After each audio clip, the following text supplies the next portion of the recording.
Welcome to the Basketball to Business Podcast. Myson Jones here with Jeff Eisenband, the senior editor at the Post Game. And 90% of his tweets are objective, and the other half is opinion. We're going to dig into both. Jeff, how are you doing?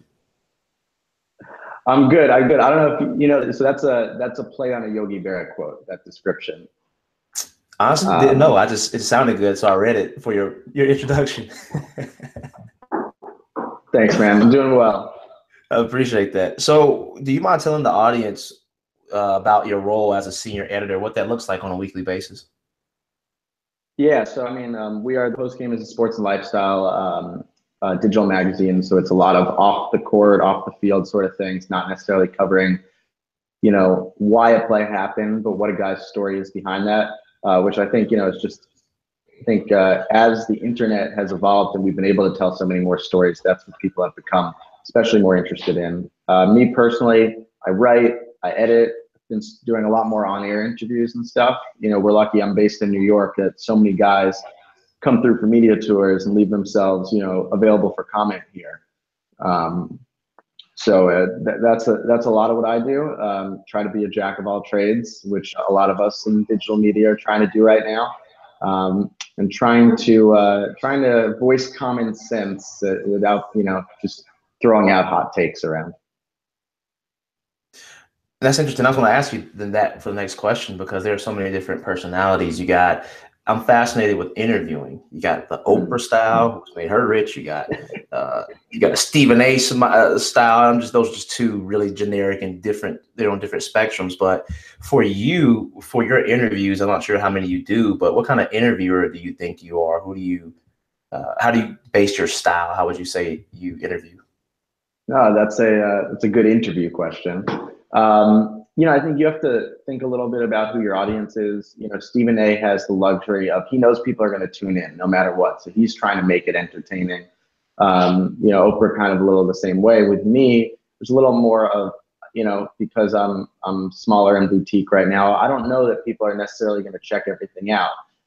So there is an aspect of, I'd like to dig deeper, try to find something unique.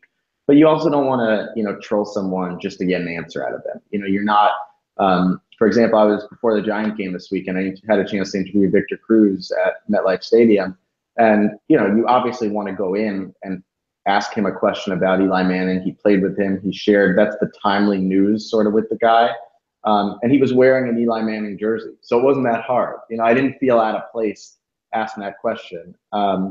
So, I mean, I would say my style is what's going on, but how can I ask a question that other people aren't going to ask right now or not going to have the opportunity to, how can I maximize this and develop a story out of it? Even sometimes you're not going to get, a half-hour interview. You're going to get someone for 3 minutes.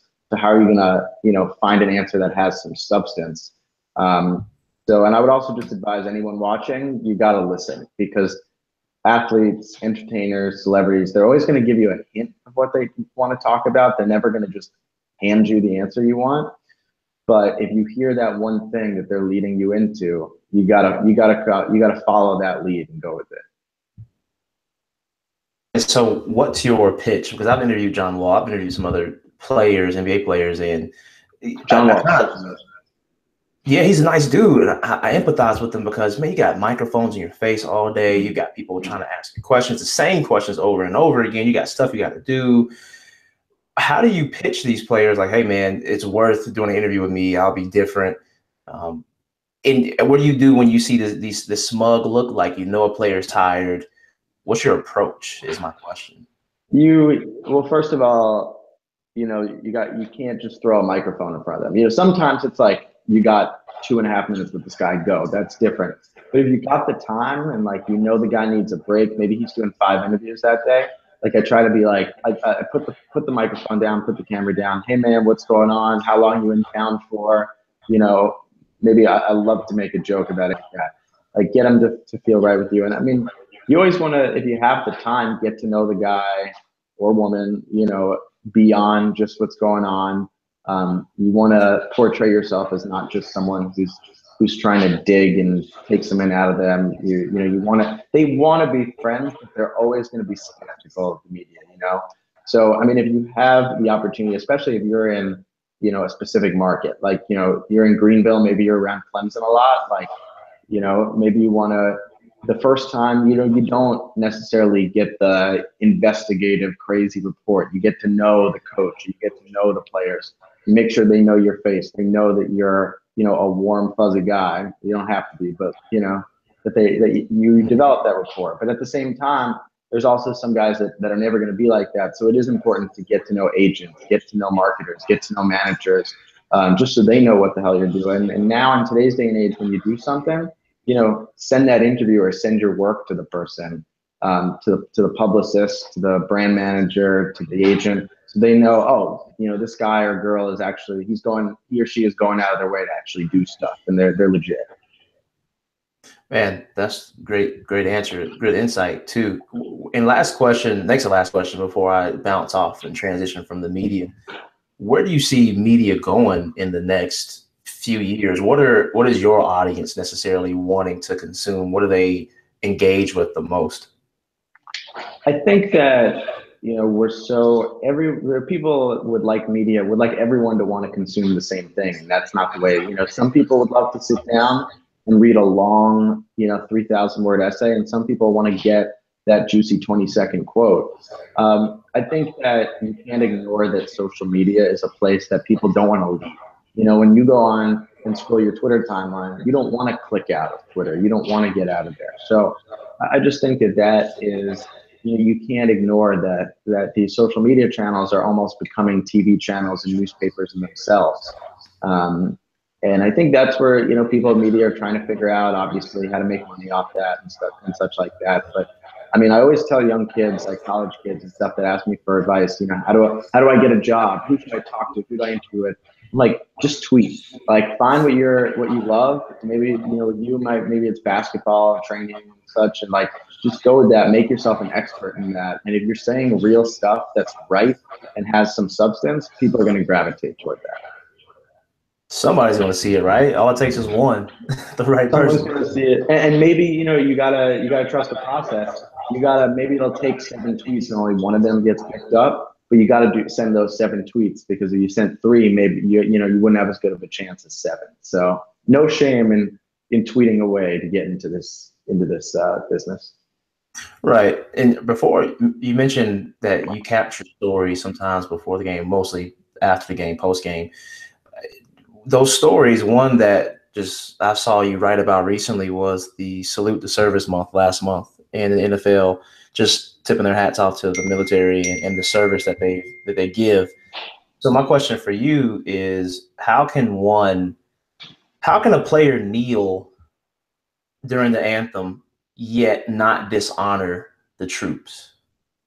Yeah, I mean, I think that people have to, and this is where it gets sticky, because there are people that view the national anthem differently. Personally, I view the national anthem as, an act of patriotism, an act of America as a whole, while there are some people that are thinking, and, you do have to respect them.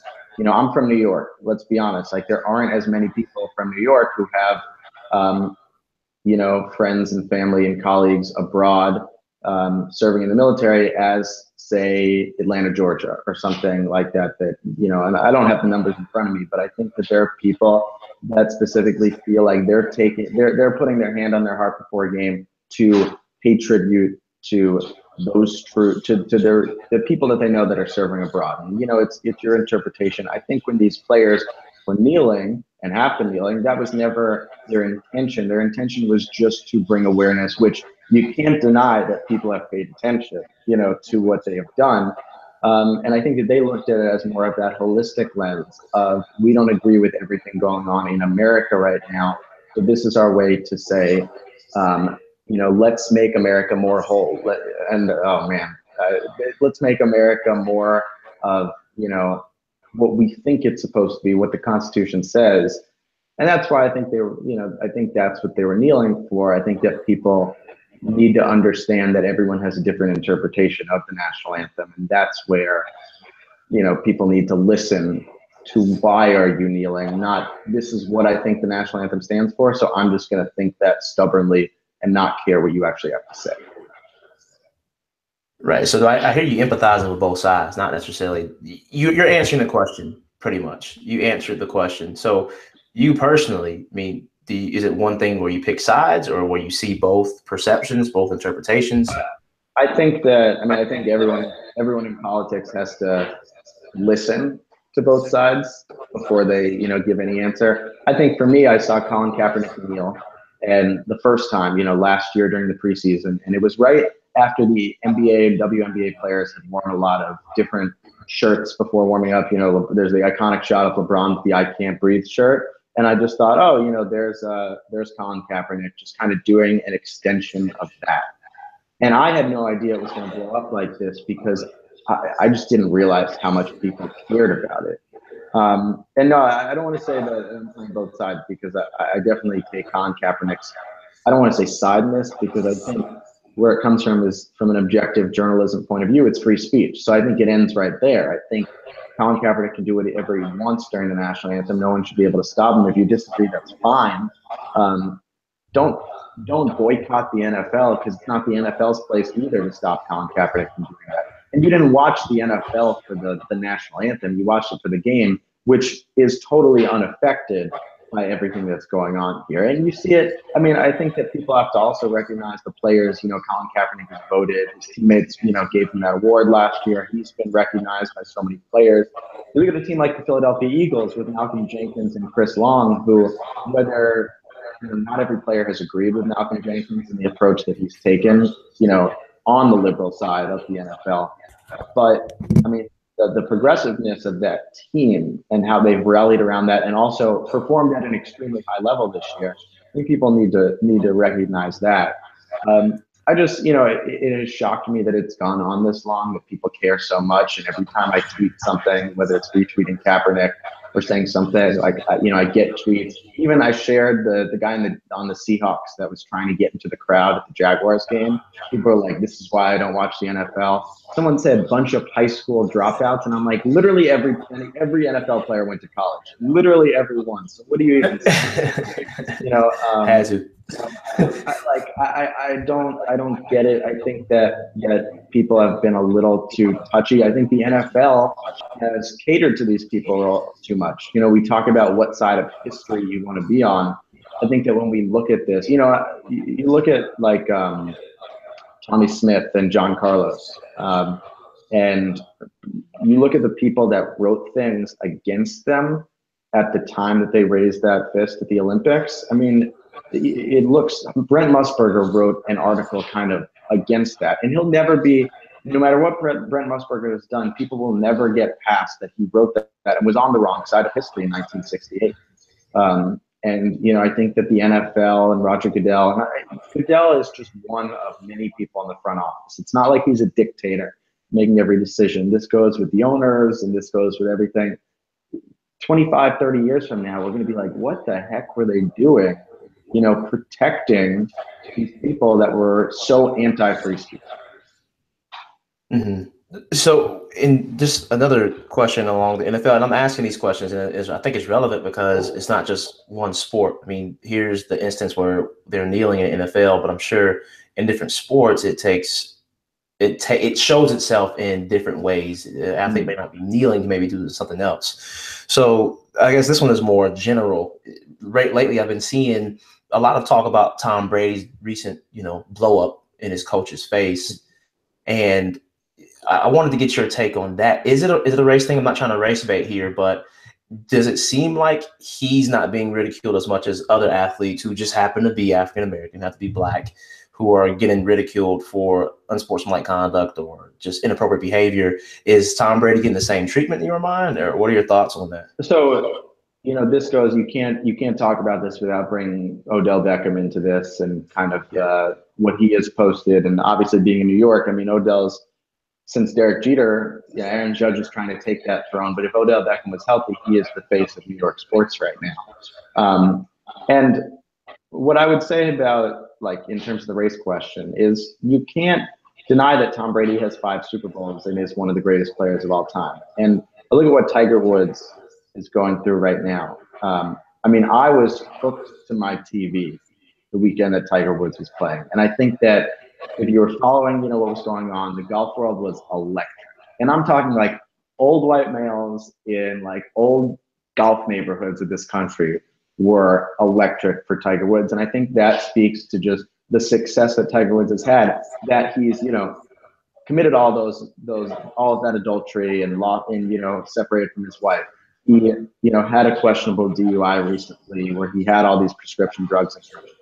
But because of the success that he's had, people almost want to tune that out and just watch him play. And I think with Tom Brady, it's a little similar to that. Because of the success he's had, people want to watch him. I think if Michael Jordan, you know, Michael Jordan had his fair share of, you know, he went to combat against his GMs, and maybe it wasn't as public, but people would have, you know, defended Michael Jordan in any situation. You know, he bickered with Phil Jackson and whatnot, but he was Michael Jordan. So I think there's a success level. I think that Odell, you know, points it out, and he's not wrong to point out that, you know, why am I being judged to a different standard? I mean, the answer is Odell Beckham. I think it's because you're only in your 4th or 5th year in the NFL. You haven't won a playoff game yet. I think that people are more, you know, if Odell Beckham had 2 Super Bowls under his belt, people wouldn't care because he would get that validation. I don't think it's a race thing. I think it's just you're 25 years old and you haven't won anything yet. Tom Brady is a 40-year-old man and he has won time and time again. So that's my answer there. So does success permit? Is it like an inverse correlation? Like the more successful you are, the less of a, I don't say good guy, but you know where I'm going with this question? The more successful you are, the less. Yeah, I think, you know, I'm not saying that it's right that we give people this leeway. You know, I'm watching Tiger Woods and I'm loving it, but at the same time, I'm like, you know, you look at Tiger, forget race, you look at what Tiger's done on paper, you're like, he's done some pretty shady things. As successful as he's been on the course, he hasn't exactly, you know, been the most positive role model off the course. I think that you're just able to get away with things a little bit more. You know, look at like, I mean, a good example of this is maybe Terrell Owens. You could make the argument that, you know, he didn't get into the Hall of Fame. And why did Terrell Owens not get in the Hall of Fame? And you could make more of like, well, he was, you know, yelling at his coaches and stuff. And was that why, you know, because he showed so much emotion and stuff like that. And I think there is a level of he never actually won a Super Bowl. And I think that, you know, if Terrell Owens just won, people care so much about winning, I don't think it would be as much of a question.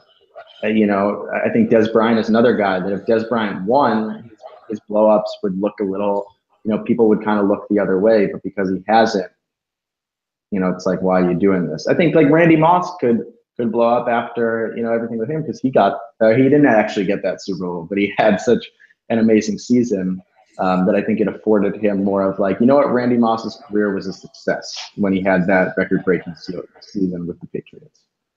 Right, so, right. That makes sense. It's all about the ring. That's what it comes down to.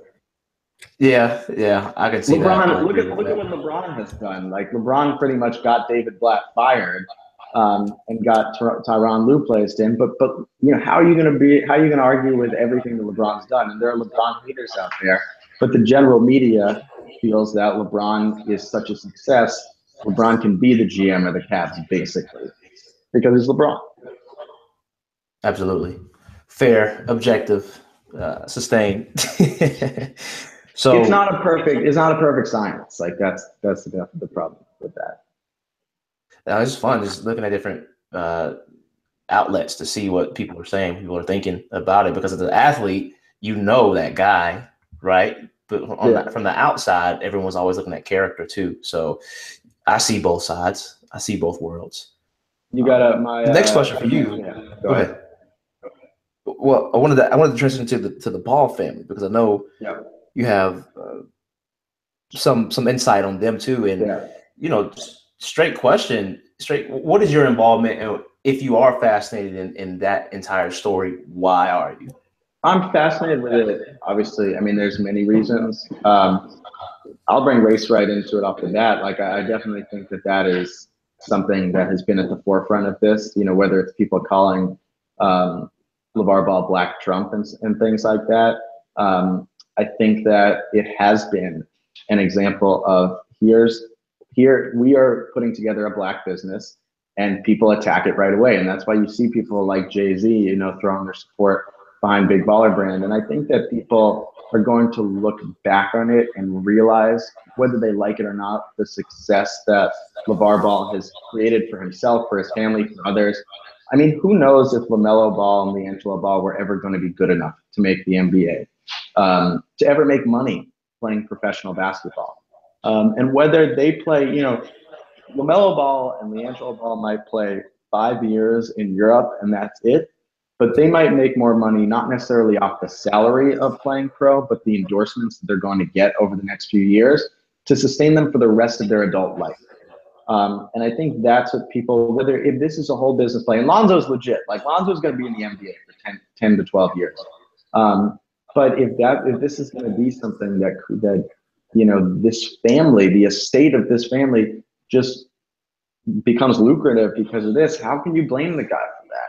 And I think that people, you know, there's he's breaking norms of the, like, you have to play AAU, you have to play high school, you have to go to college, you have to do this. And he's saying, screw that, because there are a lot of breaks in it, you know, right now. Is college sports objectively a fair minor league system? Absolutely not. You know, people in Europe, people around the world look at it and laugh at the idea of people playing for free and getting this exchange of education, when especially most of these basketball players are never actually going to get their degree. And I think that the reason that college basketball survives is the business of it. You know, UCLA is going to play every game on national television every year because of UCLA basketball. And the UCLA relies on that, and it's a business for these colleges, and they will fight, and especially college football, they will fight to keep it alive. And it's not going away anytime soon, but on paper and objectively, it's not a fair system. Like, there's no doubt about it. You can try to dance around it all you want, but it's just not a fair exchange for the top players. So, man, and that I see that side of it too, and I also see, especially in the African American community, where on the flip side, the antithesis of what you just said, what do you say to that person who sees a dad, black or white or any kind of race, that is overly subjective about their kids' talents and decides to make a bad decision, pretty much based on a false belief of their other kids' talents? Yes. Many people think he's destroying his family, but you say he's doing the opposite. Well, I think he's smarter than people think. I think there are parents like what you're talking about that are way too high on their kids and throw their kids into situations they're not ready for, and, you know, maybe send their kid off to an AAU team or a prep school or a college that they're not going to get any playing time, and ruins their career right there, or makes them, you know, leave college because they talk them up so much and they're not actually ready for the NBA. I think LeVar Ball is smart. I think he knows what his kid's talent is. I think that there's some luck involved in everything, like the Lakers getting the number 2 pick. I mean, LeVar Ball did not, you know, pick out that ping pong ball. Like, there was some luck involved there, and you could argue at the same time that LeVar got his kids to UCLA, and, you know, he didn't factor in LiAngelo shoplifting. You know, if that doesn't happen, we're having a different conversation right now about, is LiAngelo Ball a good player because he's averaging 3.6 points in, you know, 8 minutes a game for UCLA as a freshman. So I think LeVar is smart. I think that every time something happens, he tries to find the opportunity.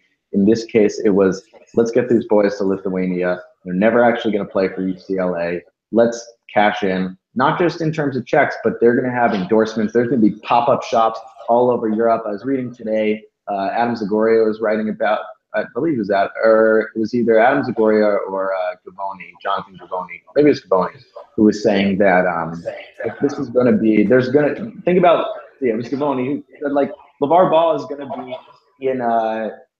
in like reality show in Lithuania watching basketball with people that don't speak any English. That family is going to cash in on that because people are going to watch that.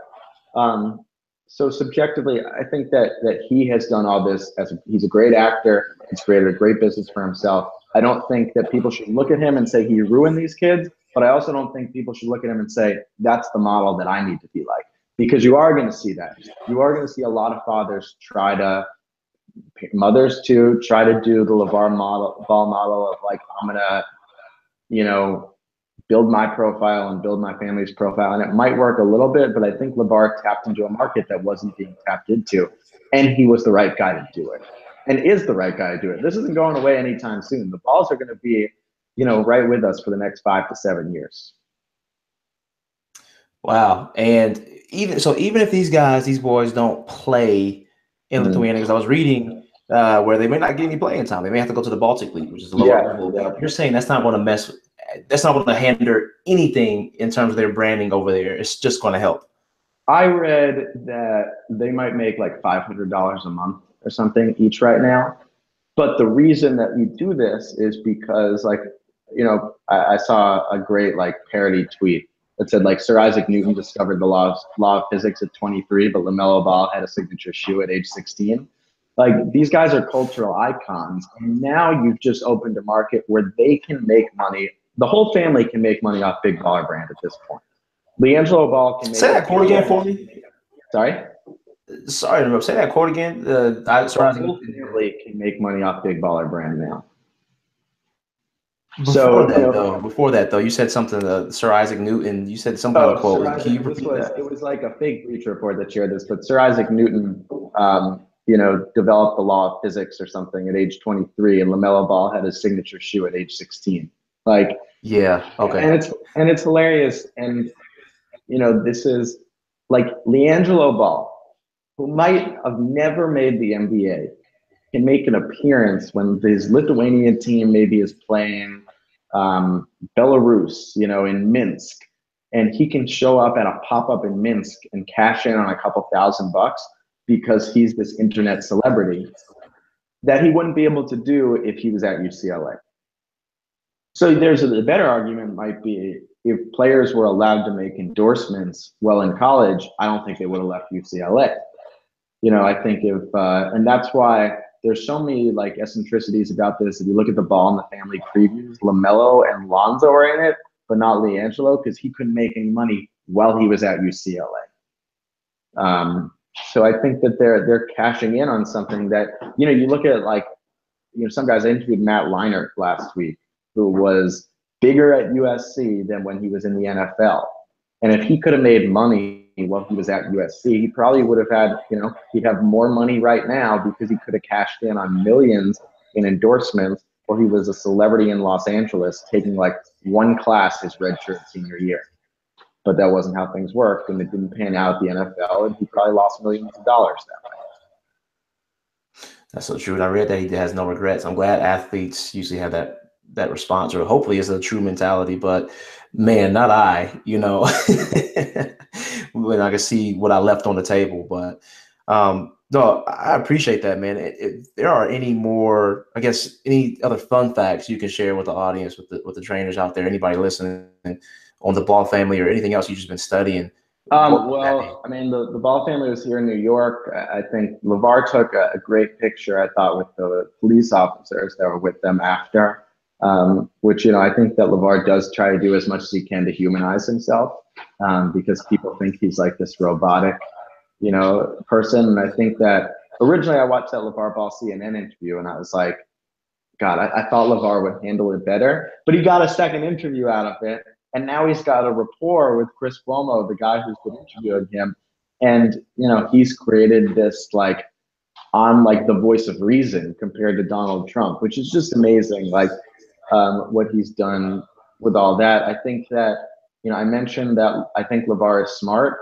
I'm waiting to see him kind of cash in on that smartness and kind of be like, I did this all as a bit of an act, and like, here's where I'm going to be responsible now. And maybe that's the shtick, is like, as long as he continues to act irresponsible, like, people care. No, for the trainers, I don't know if I have any specific, insight. I don't know if LaMelo Ball is still going to grow, just from like, he's 16. Like, I think the kid is still growing. So I think that people putting his NBA, prospect knowledge down right now is hard to do. He might be in the NBA in 4 to 5 years. We'll see what happens in Europe. I don't know. It's an interesting story. Jeff, man, I appreciate you. Jeff Eisenband at Jeff Eisenband on Twitter. To go follow him to check out his objective and opinionated tweets. Man, I appreciate your time on this interview, and hopefully we can do this again. No problem. Thanks for having me, man. Yes, sir.